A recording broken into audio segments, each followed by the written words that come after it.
Hello, welcome. All right, and thank you two for coming. What we're going to do today is the Jacksonian era, and we'll see if more people come on. All right. Does either of you have any questions?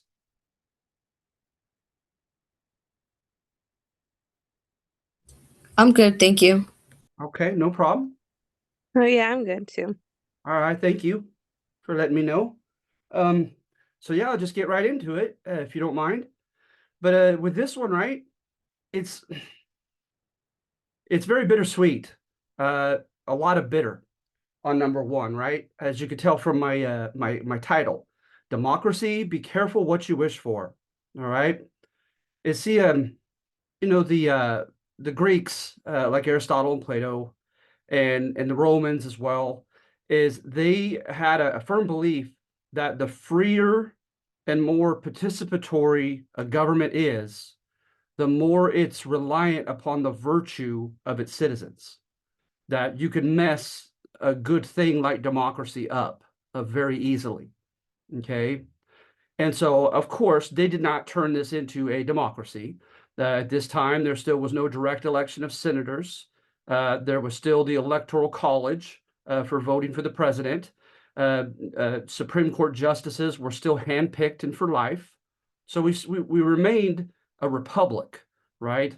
A mixture of democracy, aristocracy, and monarchy from Rome. But yet we became a little bit more democratized relative to previous generations. Okay. So, as you recall, they did not um, enfranchise all men, much less women. The founding fathers, they left citizenship in the state's hands. And so now, state by state, many states began dropping their old English property requirements for citizenship.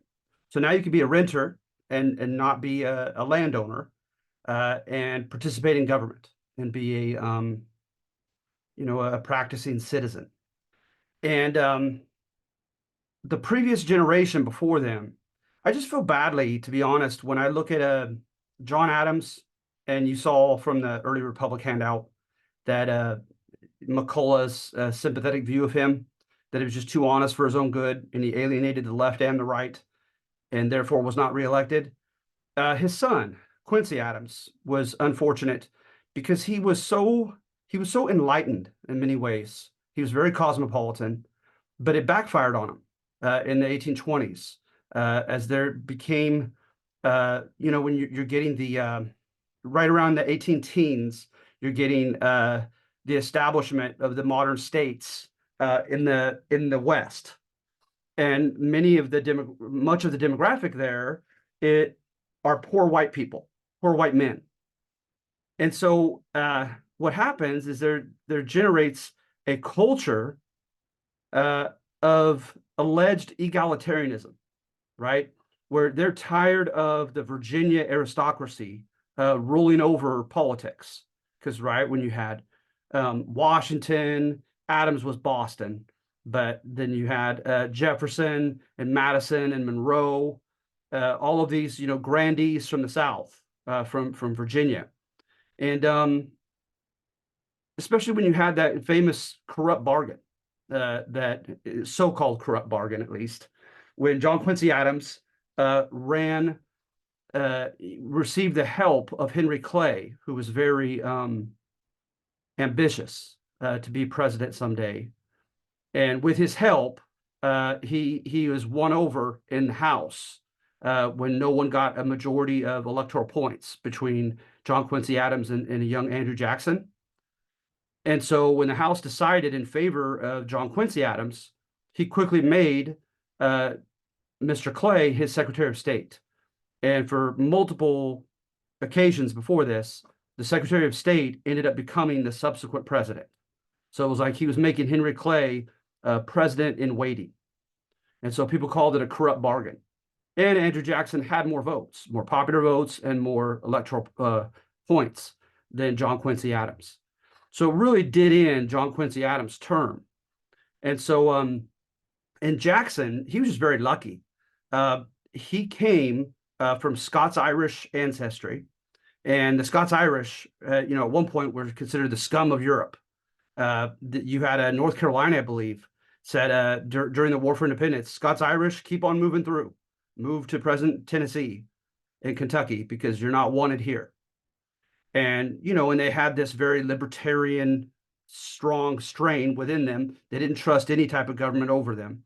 They wanted to go free. They wanted to grab land, and they wanted to realize the American dream. They were very ambitious, despite being very poor and marginalized. So at any rate, one generation during the time of the founding fathers, for instance, and during the War for Independence, they would have been considered, they probably would have be made to feel outclassed by these grandees who had good education, good pedigree tied to English nobility like Jefferson, etc. But not in the 1820s. Andrew Jackson, culture moved perfectly in his direction. They wanted, they called them log cabin campaigns. They wanted someone who knew what it was like to be of the people. Okay, so people would brag about, oh, I was born in a log cabin, such was our poverty, and I had to fight against bears and shoot them down, and we never had much to eat, etc. And it was the whole rags to riches allure that was getting people elected at this time. So Andrew Jackson, for him, it was perfect. He ended up becoming a land speculator, like Washington did, and became a lawyer by apprenticing himself to a well-known lawyer in Tennessee. And but he never lost that temperament of a frontiersman. He had many fights. He had many duels. He literally carried a bullet in his chest from one of the duels, and that actually is going to appeal to people during the 1820s. He's a man of the people. So people wanted an outsider. They didn't want anybody a part of the old clique, the old Virginia clique, and too tied to the founding fathers, right, as an upper echelon group of guys. So things worked perfectly for Andrew Jackson. And he wrote it.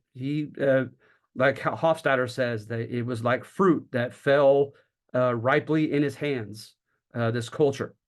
And he took it, and he took one office after another, being a man of the people. But the thing is with that, right, is that, he identified with Jefferson's Democratic Republican Party, and they're going to deliberately curtail that title to just the Democratic Party. Okay, remember the demos means the commoners in Greek. And so now they're just calling themselves the Democratic Party. And they had this idea, going from like the idea of the noble savage during like with Rousseau and the Enlightenment, the idea that Jefferson popularized, that people that grow up on the soil and they're not part of a big burgeoning market with lots of commerce and industry, that they maintain a simplicity of soul. They maintain some type of simplistic virtue that isn't sullied by greed and by power and other artificial environmental things. And they also contend that the common people have sagacity. They have worldly wisdom. They have common sense. So they don't need a college education because anybody with good sagacity can make a wise decision on given issues.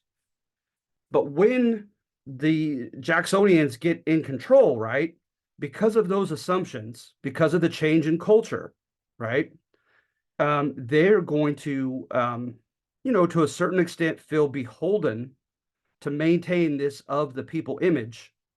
And what better way of holding that image up than doing what your voters want you to do? So it's interesting when you get into like who was leading whom, right? Were these Jacksonian Democrats, were they kind of like demagogues, right? Like manipulators of the people? They know what emotional and psychological buttons to push in their voters and how to lean them in one direction or another. And to what extent did they feel beholden to do what their voters wanted of them? Because as you see here in red, for example, the percentage of eligible citizens who voted for a presidential candidate rose from 26.9% in the 1824 election to 80.2% in the presidential election of 1840. That's incredibly high participatory rate.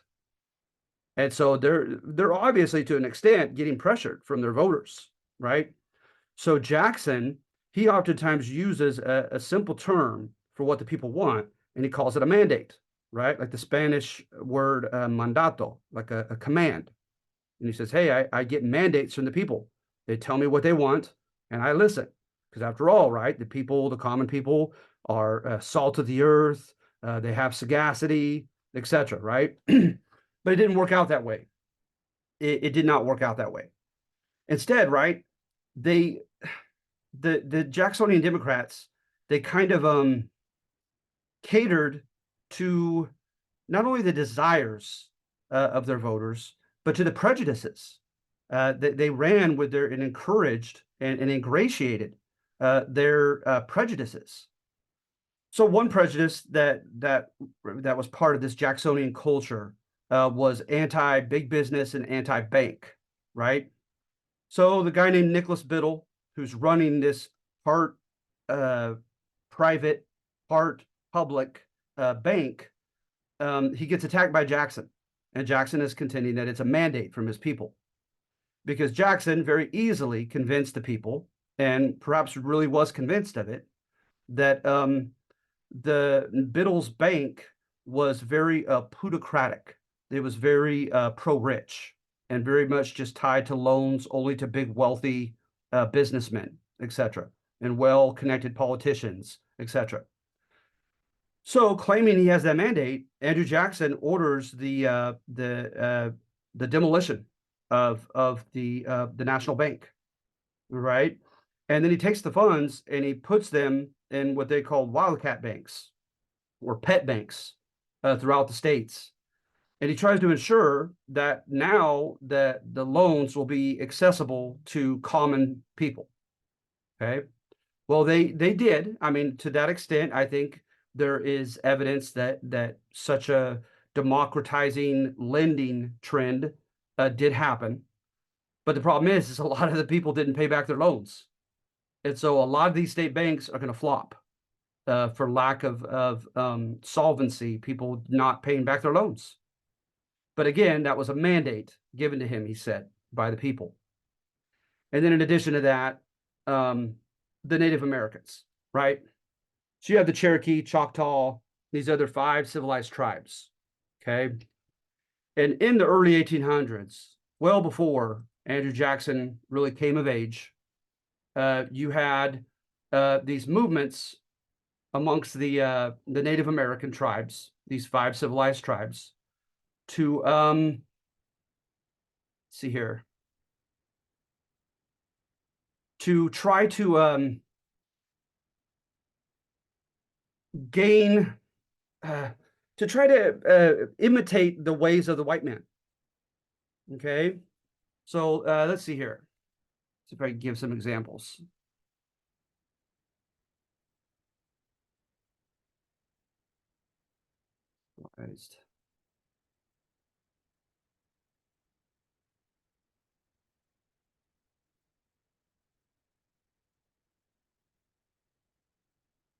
Ironically, Native American tribes like the Creek, Choctaw, and Cherokee were cultivating vast acreage and integrating farm products therefrom into the marketplace. They were accepting mission schools and received federal patronage for such, including grog shops to teach people metallurgical skills and other avenues to skilled labor directly applicable to their contemporary market, technological and industrial trends. As early as during Thomas Jefferson's presidency, half-breed, quote, Cherokee leaders of the Grand Council, like Major Ridge, perceived a change in winds. Wild game was disappearing from Cherokee hunting grounds. The U.S. government was beginning to sell unoccupied Cherokee land to white settlers. The Cherokee women began to make more profit from spun cloth than the men were by way of hunting and selling pelts. Even Cherokee leaders, personally indifferent to Christianity, like Arkowee and James Vann, began to publicly espouse their belief in the utility, the usefulness of bringing Christianity and formal education to the Cherokee children. Moravian and Presbyterian missionaries provided a benevolent image of Christian instruction, as well as an example of material success in their side business ventures. Doublehead, the controversial leader who had stood in opposition to welcoming pale-face ways, could no longer intimidate leaders open to such after having been murdered, and nor could the Cherokee medicine men, the shaman, dictate to their people that they must hold tenaciously to their Native American culture and customs. For they had lost great respect and credibility, these shaman, in their failure to heal their people amidst 3 outbreaks of disease. Consequently, the Cherokee and most of the 5 civilized tribes began a voluntary process of assimilation, rendering them plenty civilized by American standards by 1830. All right. And so you see here, the Brainerd Mission received civilized tribesmen, instructed them in English, Christianity, and the industry and arts of civilized life. The pedagogy or teaching style was progressive, the Lancastrian style. Okay.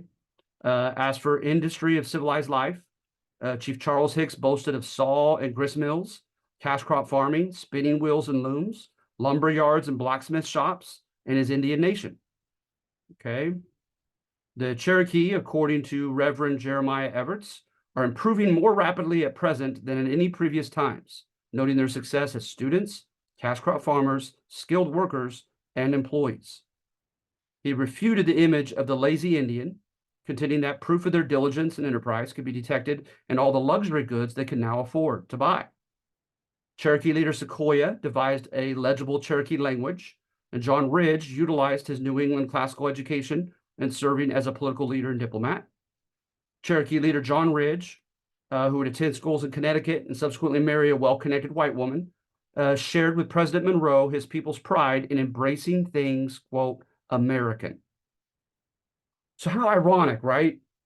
You seldom see in American history Native American tribes make such an effort to try to assimilate to Euro-American culture, as you see here.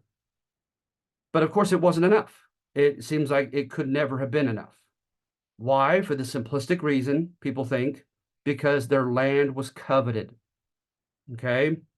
So what happens is they began issuing eminent domain laws. Remember, to this day, right? If someone declares that you have to sell your private property for the public good, it ought to be for a public school, a hospital, something that can aid the entire society, right? That's the whole reason for eminent domain. But with here, they didn't even make much of a pretense that this alleged public good for which the natives were to sell their lands back to the states was to offer it to the white voters. It really was that crass. And so at any rate, they tried to do it in like 3 or 4 states, both the Carolinas, Georgia, etc. And they get a famous lawyer named William Wirt, and he defends them, and he's very shrewd in his defense, is instead of appealing to the humanitarianism of the judges of the Supreme Court, he appeals to their federal tendencies, right? From the old Federalist Party, their tendencies to want power centralized, right, in the national government, as opposed to the states.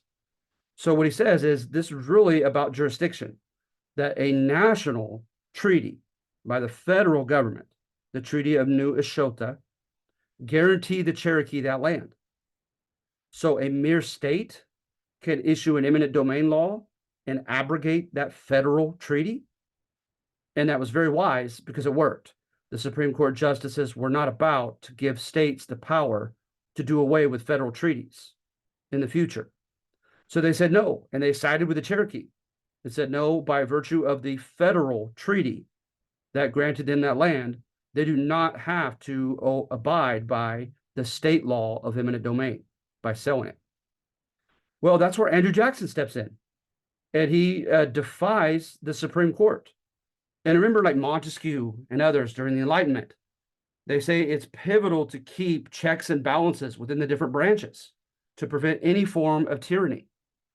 And now, right, it's all about the demos. It's all about the masses of common white voters and what they want. So, of course, he uses that term mandate. And Andrew Jackson says, no, this is what the people have spoken. of those 3 states. This is what they want, and so they shall get it. So he forcefully forces the Cherokee and other tribes off their lands with his military and sends them on the infamous Trails of Tears into Arkansas and Oklahoma, just called Indian Territory at that time. He also, of course, gives a paternalistic excuse and says that the Native Americans are unable to fully assimilate. And because they're unable to fully assimilate, conflict with their white neighbors is inevitable. And in that unavoidable conflict, the Native Americans will certainly lose. So therefore, it is for their best interest, it is for their protection that they be chaperoned over to the Western Indian Territory so that no paleface can harm them. All right. So again, these are known as the Trails of Tears. And so now you're worrying about this here is tyranny of the majority. And Alexis de Tocqueville, he wrote a book called Democracy in America as a French traveler here. And he was pretty observant, especially for only been in about 4 or 5 states of our union. He warned about this and said that there needs to be some type of a break, if you will, to be able to put on as far as what the common people want. And he describes the common people, right, as just having an incredible degree of entitlement. He says Americans will, and also of insatiable greed. He says that the common Americans, they won't even finish the roof of their house, and they'll abandon the cabin, going for bigger and better and greener grass somewhere else. He said there was an anecdote of a French aristocrat coming into some establishment, and a poor, uneducated American steps in front of him and shoulders him out of the way. And he pretty much tells him, "I beg your pardon, don't you know who I am?" And the guy said, "Over in Europe, you might be something." He goes, "But here, you're no better than anybody else." And he spits tobacco on his foot. And it's meant to be a telling anecdote of that time, is that Americans, they knew now that they were full-blown citizens, and they had expectations from their politicians whom they had elected, and they expected to have good access to the American dream. Another thing that helped them with this was the Charles River Bridge case. The Charles River Bridge, there was an Ivy League group of people who had a bridge, and a group of poor white American men began to construct a rival bridge along the same river. And they went to the original, they took them to court, went to the original paperwork, and showed that it was implied that this Dartmouth educated group of businessmen would be entitled to a near monopoly in that area of having a bridge. Well, the Supreme Court shut it down and said, no, this is the land of opportunity. If hillbillies want to build a bridge right next to Ivy League college graduates, then so be it. They have every right to do so. And so Americans were loving all this, the citizens. But the thing is, right, is when you appeal to their prejudice against slaves and African Americans, which of course they had, against Native Americans, which you've seen, and their coveting of the natives' land, against women, against intellectuals and Yankee businessmen and bankers, then you're likely to come under their wrath.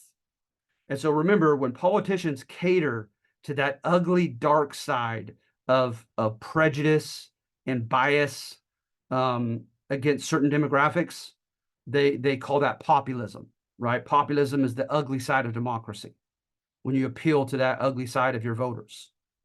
So that's what's happening here.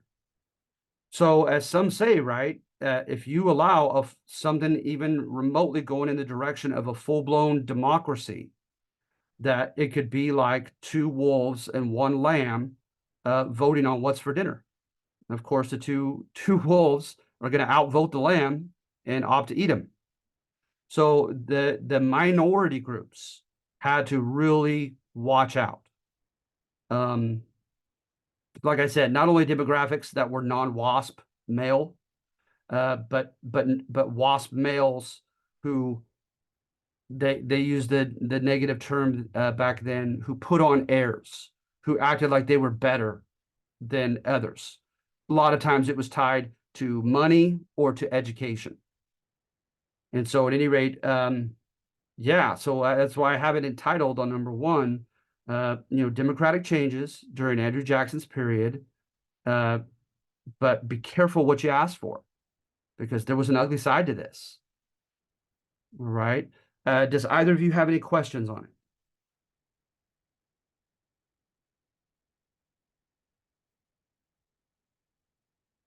I'm good, thank you. Okay. All right. And so moving on here. Number two, okay, is I could have done great woman history, but I thought you'll have many more chances in another class uh, to have coverage of great woman history than you will of structural history. Because most of the time, most books I've grabbed hold of on women's rights focused on the initiative, the personalities, the choices, and the behavior of key leading women. Okay. Not that there's anything wrong with that at all. And I'm still thinking about integrating some of that in some part of this class. But like I said, I wanted to go the direction less traveled. And so I'm covering a structural view of it. Remember, structural history is, instead of looking at leading figures who made pivotal decisions and so forth, you look at large forces that are bigger, large kind of, faceless forces that are bigger than any single individual, and how they helped create historical change. So that's what I do here. So I start off right with giving a brief introduction on what women had to overcome. So the separate spheres paradigm and the cult of domesticity. Okay, it was held. Okay, and the Romans had this, the English had it. So we inherited this from a long tradition of patriarchy, of male domination, that women are inherently, biologically, distinctly different from men, that they are more virtuous, more led by emotions, more physically and constitutionally frail, and in need of protection and help. And hence, because of those inherent qualities, it was seen that the public sphere, out at the public square, out at the workplace, in politics, etc., that's all nasty and tough. So you leave that to the men, that sphere, right? And because the men are already pigs, they're already corrupt, but they're tougher and they're more logical, et cetera, supposedly, right? But the women, they ought to stay in the private sphere because they can't handle the public sphere, and also so where they can perpetuate their virtue and inculcate it into their children, right, as their key role. You all also had something called Republican motherhood, that the mothers were told, despite being disenfranchised and not given citizenship anywhere, that they were to put the qualities into their children that are amenable to the success of a republic. Okay, so responsibility, diligence, honesty, self-control, etc. They're to be taught by the mothers. So at any rate, and then also under coverture, a woman's identity is literally covered by her husband's. He makes all decisions. He literally has to represent her in court. She can't be represented herself. And if she's not married, it has to be either her father or a brother, even if the brother is younger. Okay. So they have to contend with this. So here's the first structural force that I mentioned is the westward migration movement.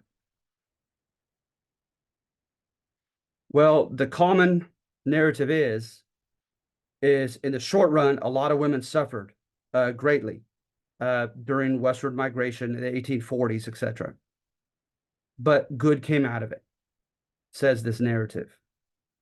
A lot of women were abandoned. Many women who did move with their husbands to the West, for whatever reason, there is a pretty good primary source trail of abuse present in many cases. And so during this time of the westward migration movement, women began taking their husbands to court, saying that they had been abandoned by them, saying that they had been beaten by them, etc. And case by case, they began to start new precedents of giving women a way out of marriage, of a harmful marriage.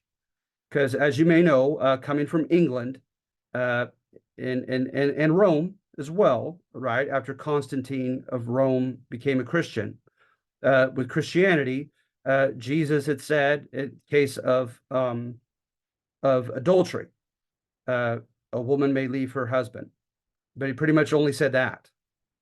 And so at any rate, they were very, up to this point, very callous in allowing the men to, quote, chastise or physically punish their women. But things began changing in the 1850s, and women were receiving help from clergymen and others to be protected from their abusive husbands, to be separated from their abusive husbands, to be able to hold their own property, etc.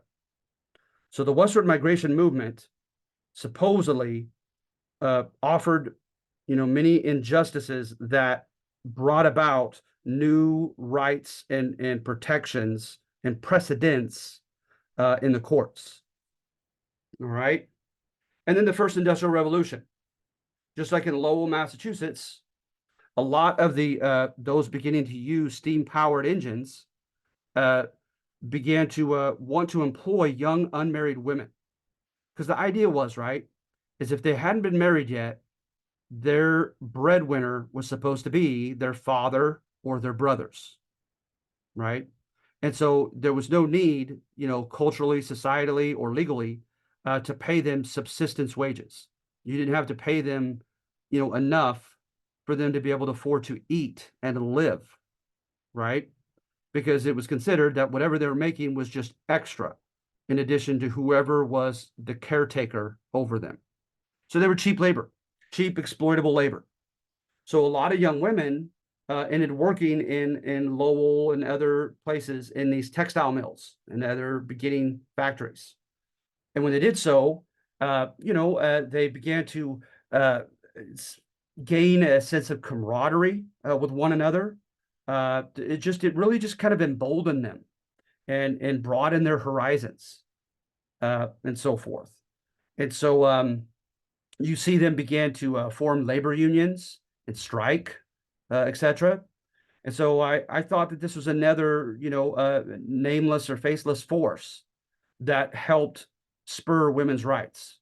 Was the initial industrial revolution.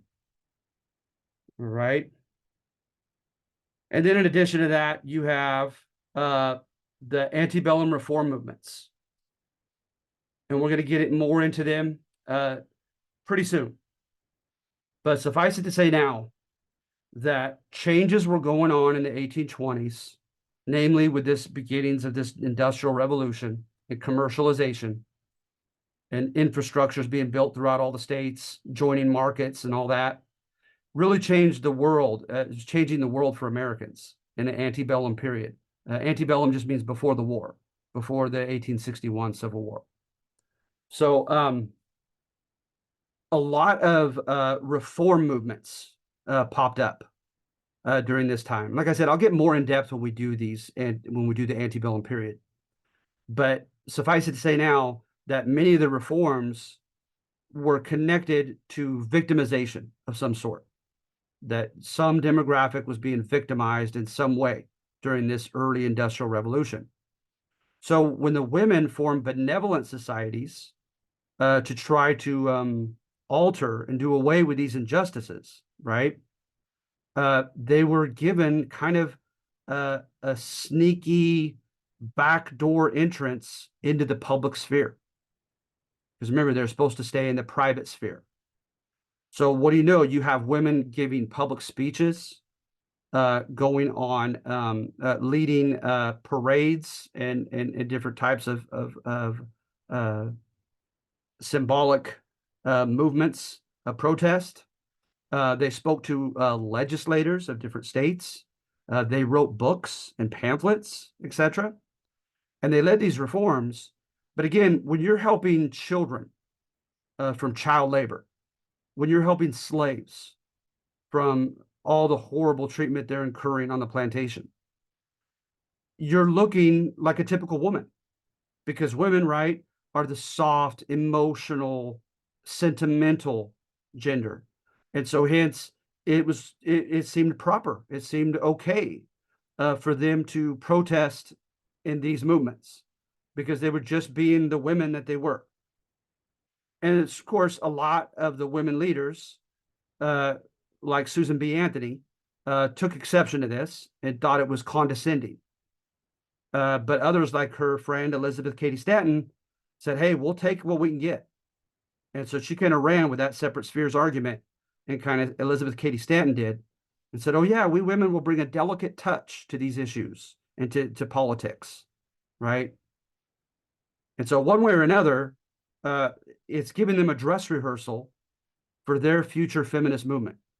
They're learning political skills. They're learning organizational skills in these protest movements that they were societally permitted to not only engage in, but to lead. Many women led them. All right. So at any rate, so those three forces, I say, okay, that those three forces, the westward migration movement, the Industrial Revolution, and the antebellum reform movement all helped women's rights, all gave opportunities for women to fight their marginalization. Does that make sense?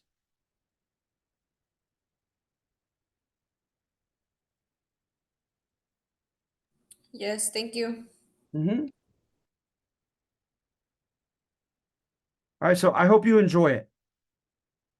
And like I said, I'm thinking about doing a second one on this and doing more great woman history, because really it's great to have both. But I just know that this structural history is a lot more difficult to find, because most of the books I've had a hold of were great woman history. I think it would be nice to do another one. It was pretty interesting to learn about. Oh, good, good. Well, that motivates me. That further motivates me to do it. Right. All right, then. Well, that's it for today. It's just those two sections, if that's okay with you. Thank you. You're welcome. Thank you for attending. I appreciate you, both of you. Thank you. All right. Have a good day. Okay. Thank you, you too. Okay.